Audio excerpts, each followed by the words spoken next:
com Gorete Santos, que já está aqui com a gente. Gorete, boa tarde para você. Boa tarde, Elza, a você e a todas as pessoas que nos acompanham. Uma das principais preocupações no planeta hoje é como fazer para acompanhar, avaliar os impactos ambientais, Gorete Santos. Exatamente, Joelson. Até porque a gente sabe que o desenvolvimento da economia, ele exige muito também os licenciamentos ambientais, empreendimentos novos que vão sendo construídos em diferentes cidades e que muitos deles podem provocar um impacto ambiental. E claro, é preciso fazer um estudo de impacto ambiental para que esse empreendimento consiga o licenciamento, a autorização pelo órgão ambiental para poder executar. A questão é que essa avaliação ela não é tão simples quanto parece e muitas vezes ela se baseia na observação desses profissionais. Agora, um mestre em desenvolvimento e meio ambiente da Universidade Federal do Piauí desenvolveu um método que pode ser utilizado em diferentes empreendimentos e que vai facilitar a avaliação, a percepção do grau desse impacto ambiental, Joelson. Então vamos acompanhar com Gorete Santos. Vivemos grandes e aceleradas alterações no meio ambiente, muitas provocadas por nós mesmos. Impactos ambientais quase sempre danosos à natureza e, consequentemente, à humanidade. Para entender a importância do método inovador na avaliação de impactos ambientais, conversamos com o criador, o mestre em Desenvolvimento e Meio Ambiente pela Universidade Federal do Piauí, Davi Leal. A pesquisa dele se baseia nos serviços ecossistêmicos. São benefícios naturais que os ecossistemas proporcionam aos seres humanos. Quando eu vou ao mercado comprar os meus legumes para fazer a minha alimentação, eu estou usufruindo de serviços que a natureza me forneceu de forma direta. Os alimentos. Exatamente. Contudo, eu desfruto de serviços que a natureza me fornece também de forma indireta. Quando uma área de manguezal, por exemplo, estoca carbono no seu solo e na sua vegetação, reduzindo a disponibilidade de carbono na atmosfera, ele evita com que nós tenhamos o agravamento das mudanças climáticas. E foi no litoral do estado que Davi concentrou a pesquisa. Para desenvolver um método de avaliação dos impactos sobre os serviços ecossistêmicos, o primeiro passo foi descobrir alguns dos serviços fornecidos por dois ecossistemas litorâneos, Mangue e Restinga. Conseguimos identificar uma variedade de serviços diferentes fornecidos por essas vegetações, sejam elas manguezais ou restingas. Conseguimos também apontar inúmeros impactos ambientais sobre essas vegetações e sobre os seus serviços. Hoje, muitos dos profissionais da área ambiental se utilizam de roteiros observacionais ou apenas observação direta acerca do fornecimento de serviço, pareado com dados da literatura. Mas nós não tínhamos um método estrutural que contemplasse, por exemplo, todos os principais objetos e ramos da avaliação de impacto ambiental. Então, o segundo ponto da nossa pesquisa foi justamente entender essa realidade e entender qual a magnitude do impacto sobre o serviço, qual é a significância desse impacto, qual é a abrangência, a ordem desse impacto é positiva, é negativa, qual a tendência desse impacto ao longo do tempo. No caso em questão, nós avaliamos um caso hipotético de carcinicultura, mas o método pode ser aplicado nos mais diversos empreendimentos e ecossistemas distribuídos no território.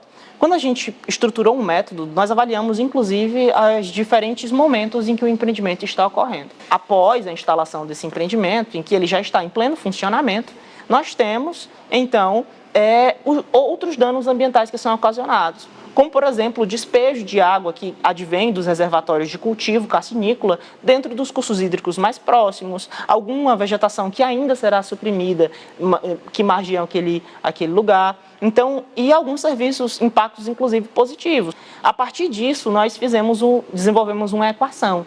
Essa equação faz o cálculo baseado no peso de todos os impactos sobre os serviços. Quando nós estabelecemos esses pesos, nós conseguimos identificar o quanto cada impacto interfere sobre cada serviço. Um exemplo disso.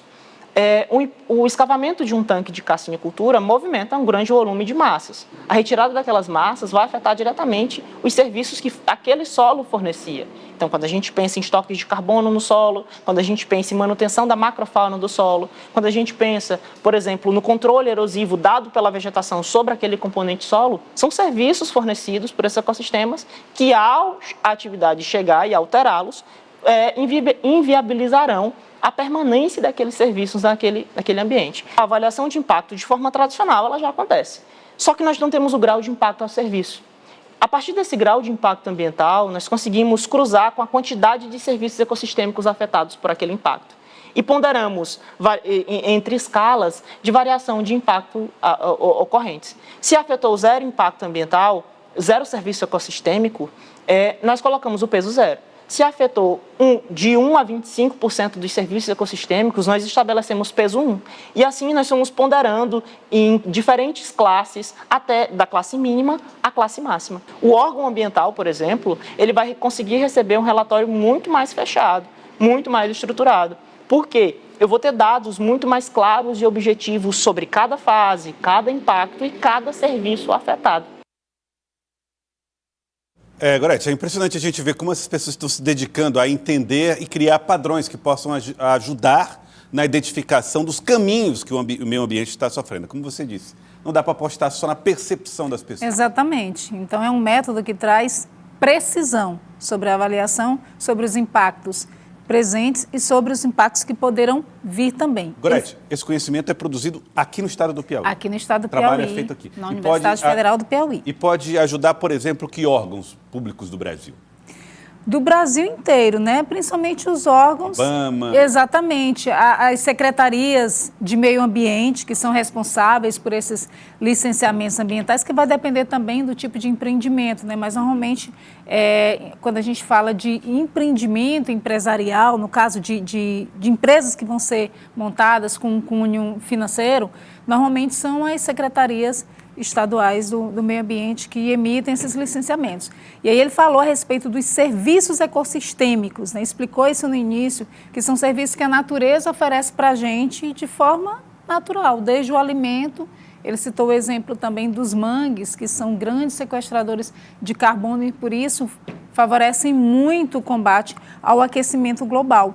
Então, esse método de avaliação dele dá uma precisão maior sobre os impactos, principalmente sobre cada um desses serviços que são oferecidos pela natureza, Joelson. E aí pode ser implantado em diferente tipo de empreendimento em qualquer lugar do Brasil.